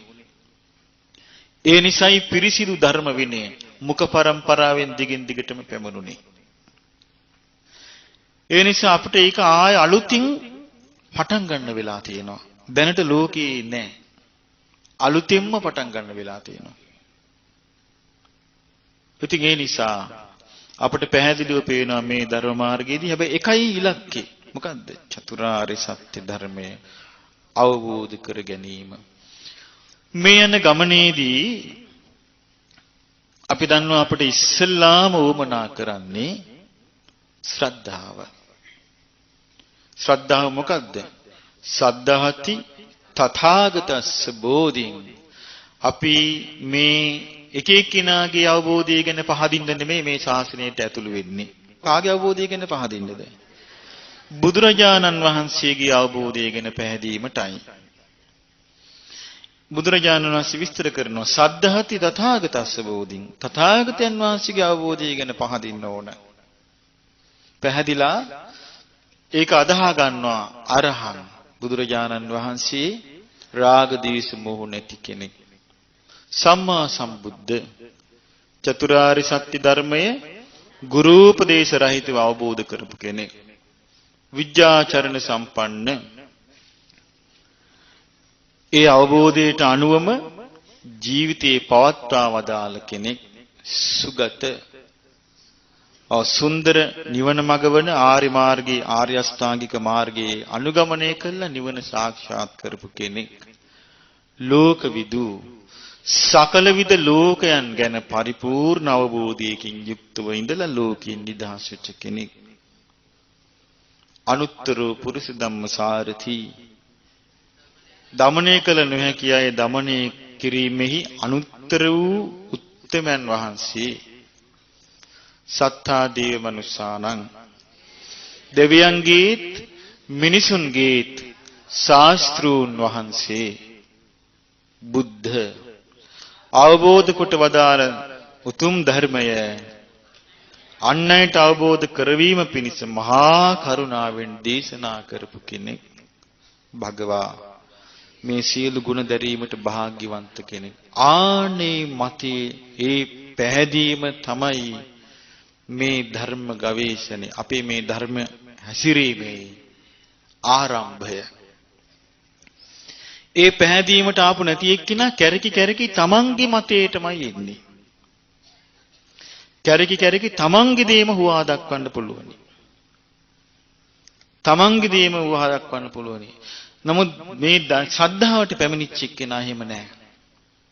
ශ්‍රද්ධාවට පැමිණිච්ච එක්කිනා තමන්ගේ දේ නෙමෙයි බලන්නේ. තමන්ගේ දේ ඕනෑම වෙලාවක අතෑරලා ධර්මයේ පිළිගන්නවා. අන්න ඒක තමයි අවබෝධයෙන්ම ශ්‍රද්ධාවට පැමිණිච්ච කෙනාව තීරුම් ගන්න තිබෙන ක්‍රමය. මොකද බුදුරජාණන් වහන්සේ අපිට බොහෝම පැහැදිලිව දේශනා කළා. අපිට දේශනා කළා තියෙනවා සප්ත අපරිහානීය ධර්ම දේශනා කළා තියෙනවා. අපිට දේශනා කළා තියෙනවා ඒ වගේම කරුණු හතරක් ගැන අපිට ඊමොසිමස බලන්න කියලා. කොහොමද? සමහර විට ලෝකයේ ප්‍රසිද්ධ කෙනෙක් කියන්න පුළුවන් මෙයයි ධර්මය, මෙයයි විනය, මෙයයි ශාස්ත්‍රු ශාසනය කියලා. බුදුරජාණන් වහන්සේ වදාලා ඒකට කියන්නේ සතර මහා ප්‍රදේශ. පිළිගන්නත් එපා, ප්‍රතික්ෂේප කරන්නත් එපා. ධර්මයට විනයට දාලා බලන්න. ධර්මයට විනයට දාලා බලනකොට ධර්මයේ විනයලා ගැලපෙන්නේ නැත්තම්, ධර්මයේ විනයලා ඒ බසින් නැත්තම් ඒ බැහැර කරන්න කියනවා. මෙය ධර්මයේ නෙවෙයි. මෙය විනය නෙවෙයි. මේ ශාස්ත්‍රු ශාසනය නෙවෙයි. ඊළඟට සංඝ පිරිසක් සම්මත කරනවා. මෙයයි ධර්මයේ, මෙයයි විනය, මෙයයි ශාස්ත්‍රු ශාසනය කියලා. පිළිගන්නත් එපා, ප්‍රතික්ෂේප කරන්නත් එපා. ධර්මයේ විනයට ගලපා බලන්න. ධර්මයේලා සසඳන්න, විනයේලා බහා බලන්න. ධර්මයේලා සසඳනකට සසඳෙන්නේ නැත්තම්, විනයේලා බලනකට බැහැන්නේ නැත්තම් ඒක ආතාරින්න කියනවා. මේ ස්වාමින් වහන්සේලාට මේ වැරදි ලෙස අල්ලගත්තු එකක්. ඊළඟ සංඝයා විසින් සම්මත කරනවා අසවල් භික්ෂුන් වහන්සේ නිවැරදි දෙයක් ධර්මයේ විනය කියා දෙනවා කියලා. ඒකත් ධර්මයට බහා බලන්න කියනවා. එහෙම නැත්නම් භික්ෂුන් කීප දෙනෙක් එකතු වෙලා කියනවා මේකයි ධර්මයේ, මේකයි විනය, මේකයි ශාස්ත්‍රු ශාසනය. ධර්මයේ විනයලා බහා බලන්න කියනවා. සතර මහා ප්‍රදේශ ආනන්ද චෛත්‍ය ස්ථානයේදී බුදුරජාණන් වහන්සේ පිරිනිවන් පාන්න කලින් අපට දේශනා කළේ අනාගතයේදී යම් ආරවුල් ඇති වුණොත්, ප්‍රශ්න ඇති වුණොත් මේක බහා බලන්න කියලා. ඉතින් මේ කරුණු ඉගෙන ගත්තට පස්සේ ධර්මයේ විනය තුල බහා බලන්න පුරුදු වෙන්න කෙනා කිසිම ගැටලුවක් නැතුව ධර්ම විනයේ ඉදිරියට යනවා. මොකද අපි එහෙම කිව්වේ ධර්මයේ විනයෙහි බහා බලන්න බැරි අය තමයි හරියට මේ ලෝකේ ඉන්නේ. ධර්මයේ විනය නොහදාල කෙනෙක් ධර්මයේ විනය බහා බලන්න දන්නේ නැහැ. ඒකට ධර්මයේ විනය කියලා හිතාගෙන ධර්මයේ විනය ස්වરૂපයේ ගත්ත වෙනත් දෙයක් වුණත් පුරුදු කරන්න පුළුවන්. මොකද අපි දන්නවා සමහර මව්වරු ඉන්නවා සංසාරයේ බිය දැකලා මාර්ගඵල ලබන්න උවමනාව තියෙනවා. ඉතින් මේ මව්වරු මේ බුදුරජාණන් වහන්සේගේ ධර්මයේ උගන්වනකට සමහරට මෙහෙටත් එනවා. ඇවිල්ලා කල්පනා කරනවා මේ ස්වාමීන් වහන්සේ කමටහන් දෙන්නෙත් නැහැ. මගඵල දෙන්නෙත් නැහැ. ධර්මයේ උගන්වනවා විතරයි කියලා. නමුත් මේක තමයි ක්‍රමය. කමටහන් කියලා දෙයක් බුදුරජාණන් වහන්සේ කාටවත් දීලා නැහැ. පෞද්ගලිකව කතා කරලා උපදෙස් දීලත් නැහැ එහෙම. පොදු වශයෙන් කතා කිරීමක් කරලා තියෙනවා. එතකොට මේක තමයි ක්‍රමය. තව කෙනෙක් කියනවා නෑ ඔය කිව්වට ඕක හරි දිග කල් යන ක්‍රමයක් ඔය. ඒ නිසා අපි ළඟට එන්න අපි ඉක්මනින් මගපල දෙනවා. ඉතින් දන්නේ නෑ. අනේ එතෙන්ට යනවා. ගියට පස්සේ ඉතින් කියනවා දැන් විනාඩි 10ක් සමාධිය වඩන්න මම 4 වෙනි ධ්‍යානෙට දාලා දෙන්නම්. දැන් මෙහෙම කරන්න. ඊට පස්සේ කියනවා අයියෝ අපි කොච්චර කාලයක් ගියාද මේ පොල් ගහවල කිසි වැඩක් උනේ නෑනේ. ධර්මයේ අල්ලලාද නැද්ද? නෑ. ධර්මය කියන්නේ මොකද්ද කියලා දන්නෙත් නැහැ. ධර්මයේ හික්මෙන්නා වූ විනය කියන්නේ මොකද්ද කියලා දන්නෙත් නැහැ. ඉතින් ධර්මයේ කියලා පෙන්වා දෙනවා ඒක. සමහරු කියා දෙනවා නෑ භාවනා කිරීම ඕනම නැහැ කියනවා. භාවනා කිරීම ඕනෙම නැහැ කියනවා. සෝත කියන්නේ කන, ආපන්න කියන්නේ කන්ට වැටෙනවා. එතකොට ඕගොල්ලෝ අහගෙන ඉන්න අපි කියන්න මගපල නිකම්ම ඔබ ලබයි. එතනට යනවා සමහරු. කියලා කල්පනා හරි. මේ සද්ධර්මයේ කියලා කියන්නේ මේ බුදුරජාණන් වහන්සේ වදාළ ධර්ම නෙමෙයි හතක්. ධර්ම හතක්. සයන් අල්තයන්. ඔන්න පටලව ගන්නවා. ඊට පස්සේ ඒක ගිලිනවා. දැන් මේ ඔක්කොම සිද්ධ වෙන්නේ මොකද? තමන් ධර්මය නොදැනීමමයි. තමන් ධර්මය නොහදාරා සිටීමමයි. ඒ නිසාමයි මේ වගේ දේවල් සිද්ධ වෙන්නේ. ධර්මයේ දන්න කෙනාට එහෙම වෙන්නේ නැහැ. ඕනෑම පරිසරයක ඕනෑම අවස්ථාවක ඕනෑම දෙයක් මැද්දෙන් ව්‍යා හැමතිස්සෙම ප්‍රශංසා කරන්නේ ධර්මයමයි. මොකද හේතුව මේ අපි මේ රහතන් වහන්සේලාගේ දේශනා අපි මේ හොඳට මේව හදාරන්න රහතන් වහන්සේලා කවදාවත් තමන්ව හුවා දැක්ුවේ නැහැ. මේක මගේ අත්දැකීම, මේක මගේ අවබෝධය කී හුවා දැක්කලා නැහැ. රහතන් වහන්සේ නැමතිස්සෙම බුදුරජාණන් වහන්සේගේ ධර්මයටමයි ප්‍රශංසා කරන්නේ. සෝතාපන්න විච්ඡය ගැන විස්තර තියෙනවා මේවා. බුදුරජාණන් වහන්සේගේ ධර්මයටමයි ප්‍රශංසා කරන්නේ. ඒ නිසා මේ මාර්ගයේ ගමන් කරන පිරිස ඔන්න අඳුන ගන්න පුළුවන් තැනක්. මොකද්ද? එයා මේ මාර්ගයේ ගමන් කිරීමෙන් තමන්ගේ ප්‍රධානත්වයක්, තමන්ගේ නායකත්වයක්, තමන්ගේ අවබෝධයේ අනිත්‍යයට දීමක් කරන්නේ. එයා මොකද්ද කරන්නේ?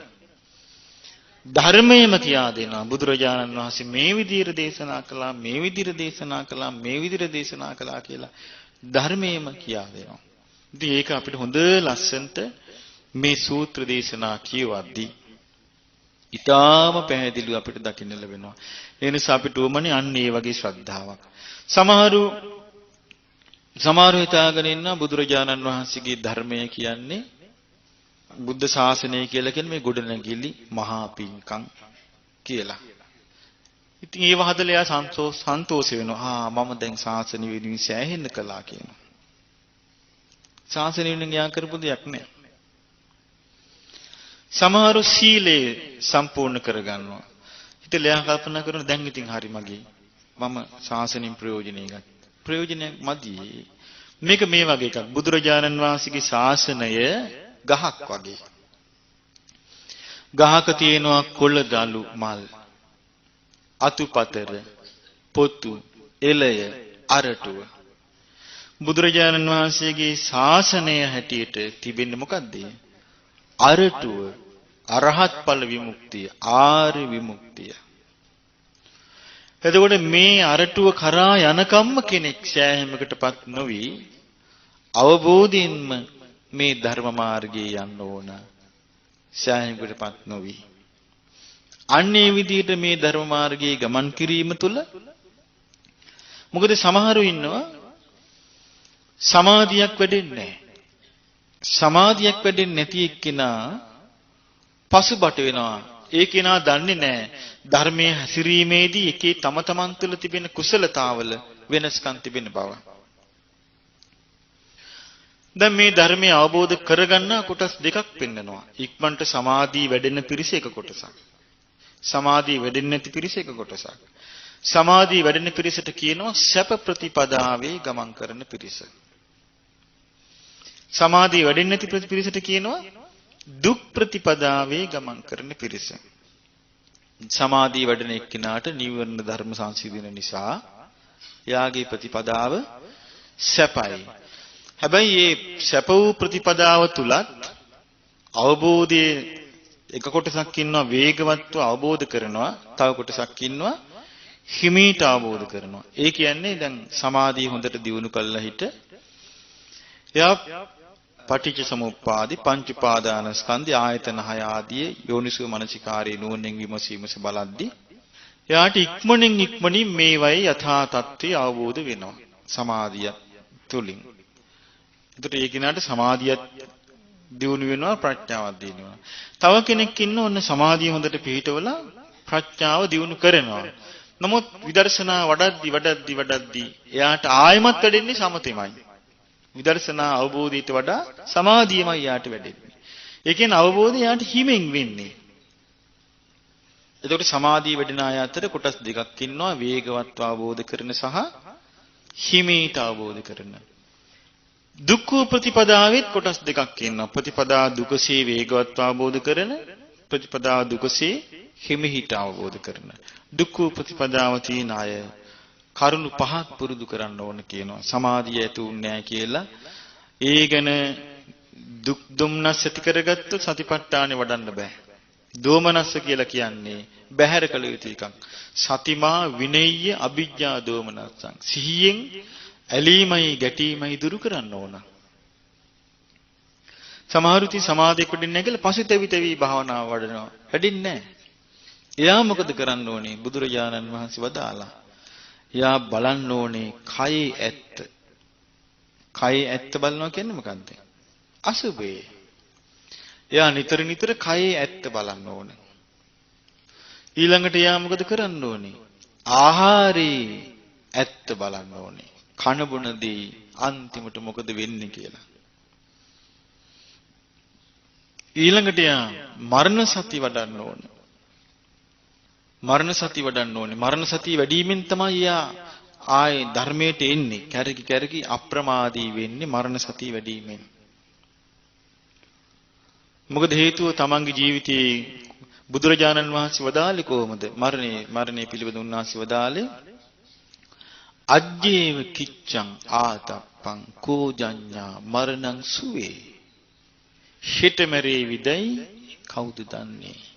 අදම මේ නිවන් මාගේ හැසිරෙන්නේ. මේ මරණ සතිය සිහි කිරීම හරීම ප්‍රයෝජනයි. මරණ සතිය සිහි කරේ නැත්නම් එයා මදයට පැමිණෙනවා, මත් වීමට පැමිණෙනවා. එයා ಜಾති මදයෙන් මත් වෙන්න පුළුවනි. ඒ වගේම ධන මදයෙන් මත් වෙන්න පුළුවනි. ආරෝග්‍ය මදයෙන් මත් වෙන්න පුළුවනි. මේ වගේ නොඑක් මදවලින් මත් වෙනවා මරණ සතිය නොවඩන කෙනා. මරණ සතිය වැඩිවීමෙන් තමයි මත් නොවි සුළු කාලයයි මට ජීවත් වෙන්න තිබෙන්නේ. මේ සුළු කාලේ මම සීලේ සම්පූර්ණ කරන කෙනෙක්ද කියලා තමන්ගෙන් අහනවා. මම මේ සුළු කාලය තුල සමාධිය කරා යන කෙනෙක්ද තමන්ගෙන් අහනවා යා. මම මේ කාලය තුල මේ ධර්මයේ පිණිස කැපවුණු කෙනෙක්ද තමන්ගෙන් අහනවා. නැවත නැවත යා තමන් අමතනවා සුළු කාලය ඔබට තියෙන්නේ. මරණ සතිය වඩන කෙනා එහෙමයි කරන්නේ. ඊළඟට හටගත්තු සෑම දෙයක්ම අනිත්‍යයි කියලා එයා නුවණින් විමසනවා. හටගත්තු සෑම දෙයක්ම අනිත්‍යයි කියලා නුවණින් විමසනවා. ඒ නුවණින් විමසන එක්කිනා මේ අනිත්‍ය ලෝකයේ තුල ඊටාම ධාර්මිකව සීල සම්පන්නව ජීවත් වෙනවා. අනිත්‍ය ලෝකෙට බැඳෙන්නේ නැති වෙන්න සිත පවත්වනවා. මම මේ කිවි සමාධිය ලබා ගන්න දුෂ්කර එක්කිනාගේ පිළිවෙත. සබ්බ ලෝකේ අනබිරත සංඥා. මේ ලෝකේ උපදින්න යා කැමති නෑ. යාට උපදිනවා කියන එකට අප්පිරියයි. ආය උපතක් කරා යනවා කිව්වහම. සියලු ලෝකේ නොයල්ම නිකන් ඇති වෙන්නේ නෑ ඒකට පෙරේත ලෝකෙ ගැන, නිරේ ගැන, තිරිසන් අපාය ගැන, ලෝකේ සත්‍යයන් දුක් විඳින ආකාරය ගැන එයාට යම්කිසි දැනුම් තේරුම්කමක් ඕන. එතකොට තමයි ආකම ඇති වෙන්නේ. නැත්තම් හිත පිහිටනවා. කවුරු හරි ලස්සන එක්කෙනෙක් දැක්කම මේ වගේ ලස්සන වුණා නම් මාත් මිහිරි හඬක් තියෙන එක්කෙනෙක් කන්නේ මේ જાති මිහිරි හඬක් ලබන ආත්මෙට ලැබෙනවා නම් හොඳ උගත් මේ වගේ උගත්කම මට ලැබෙනවා නම් මේ වගේ ප්‍රසිද්ධිය ලැබෙනවා කියලා අපි මුලා වෙලාම හිතන්න පුරුදු වෙලා ඉන්න පිරිසක් මේ සත්වයන් කියන්නේ. ඒ නිසා ඒ මුලාවෙන් අත්මිදිලා දකින්න නම් මේ ලෝකේ ඔය කියපු ආකාරයට කයෙහි ඇත්ත, ආහාරයේ ඇත්ත, මරණය මේ සෑම දෙයක්ම සිහි කරන්න ඕන.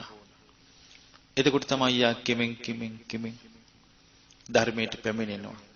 මෙයාගේ හිත තැම්පත් වෙන වෙලාවක් එනවා. ඒ වෙලාව අපට කියන්න බෑ. කෙනෙකුට සමාධියක් වැඩෙන්නේ නැහැ කියලා ලෝකේ කාටවත් කියන්න බෑ ඔබට සමාධියක් වැඩෙන්නේ නැහැ කියලා.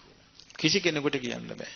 මොකද හේතුව සමාධියක් මොහොතක සමාධියක් නොවැඩි අවුරුදු 25ක් සමාධිය වැඩෙන්නේ නැති බුදුරජාණන් වහන්සේගේ ශ්‍රාවකෙක් 25 වෙනි අවුරුද්දේ සීල සමාධි ප්‍රඥා සම්පූර්ණ කරගෙන රහතන් වහන්සේලා වෙච්ච හැටි තේර තේරී ගාථාවල අපූර්වට සටහන් වෙලා තියෙනවා. ඒ නිසා කෙනෙකුගේ ජීවිතයක වර්ධනය වන සමාධිය ප්‍රඥාව ආදී පැවසිය හැක්කේ බුදුරජාණන් වහන්සේ නමකට පමණයි. ලෝකෙ වෙන කිසි කෙනෙකුට කියන්න බෑ ඒක. සාරිපුත්ත මහ රහතන් වහන්සේටවත් ඒක ප්‍රකාශ කරන්න බැරි එකක්. එක්තරා අවස්ථාවක තියෙනවා මේ සාරිපුත්ත මහ රහතන් වහන්සේ ලකුණ්ඨ බද්දී ස්වාමින් වහන්සේට අඬ ගහලා සීල සමාධි ප්‍රඥා උපදෙස් දෙනවා. දැන් ලකුණ්ඨ බද්දී ස්වාමින් වහන්සේ අරහත්ත්වයටපත් වෙලා තිබෙද්දිත් උපදෙස් දෙනවා. අරහත් වීම පිණිස. බුදුරජාණන් වහන්සේට ඒකෙදී බුදුරජාණන් වහන්සේ ගාථාවක් දේශනා කරන හික්මිච්ච එක්කිනා දැන් මේ ආයා හික්මොන්න දෙයක් නැහැ. මේ හික්මිලා ඉන්නේ කියලා. ඉතින් ඒ කරුණෙන් අපිට පැහැදිලිව පේන්නේ මොකද්ද?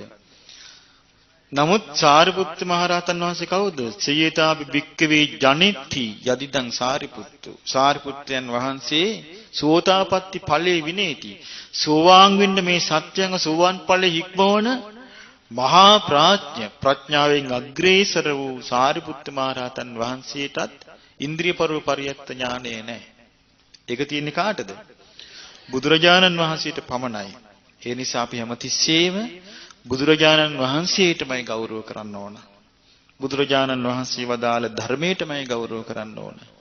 බුදුරජාණන් වහන්සේගේ ශ්‍රාවක සංඝ රත්නයටමයි ගෞරව කරන්න ඕනේ. බුදුරජාණන් වහන්සේ වදාළ ශික්ෂාවටමයි ගෞරව කරන්න ඕනේ. බුදුරජාණන් වහන්සේ වදාළ සමාධියටමයි ගෞරව කරන්න ඕනේ. ආන්න එතකොට තමයි නියම මාර්ගය පෑදෙන්නේ. ඉතින් ඒ නිසා ඉබඳු ආකාරයේ අවබෝධයක්, ඉබඳු ආකාරයේ දැනීමක්, ඉබඳු ආකාරයේ ඥානයක් අපි වහවහ ඇති කරගන්න ඕන. තමන්ගේ යහපත සලකනු කැමති කෙනා. මිනිස් ලෝකේ හිටපු අය දන්නවනේ මේ කරදර වලට වැටෙන්නේ නැති වෙන හැටි. අපේ රටේ මේ සිදුවෙච්ච සුනාමි කේද වාසිකයත් එක්ක අපිට බොහෝ දේවල් හිතන්න ඉතුරු වෙලා තියෙනවා. හැබැයි ඒවා හිතන්න පුළුවන් කෙනාට විතරයි. අනිත් අයට ඒක තේරෙන්නේ නැහැ. මේකෙන් අපි විශේෂයෙන්ම අවබෝධ කරගත යුත්තේ මේ මනුස්ස ජීවිතය කොයිතරම් කෙටිද, කොයිතරම් ඉක්මනින් නැති වෙලා යනවද. ඉතින් ඒ නිසා අපි මේ ලැබිච්ච මනුස්ස ජීවිතයේ දිවත් ඉක්මනින් සම්මා දිට්ඨිය ඇති කරගෙන ආර්ය සීල, ආර්ය සමාධි, ආර්ය ප්‍රඥා, ආර්ය විමුක්ති කරා පිය නගන්නට උතුම් ශ්‍රී සද්ධර්මය අපි මාර්ගෝපදේශකයන් වහන්සේ හැටියට බුදුරජාණන් වහන්සේගේ උතුම් ශ්‍රී සද්ධර්මයේ පෙරමුණෙහි තබාගෙන අපිත් මේ ගෞතම බුද්ධ ශාසනයේදීම චතුරාර්ය සත්‍ය ධර්මය අවබෝධ කරගන්නවා කියන අදහසට සාදු සාදු සාදු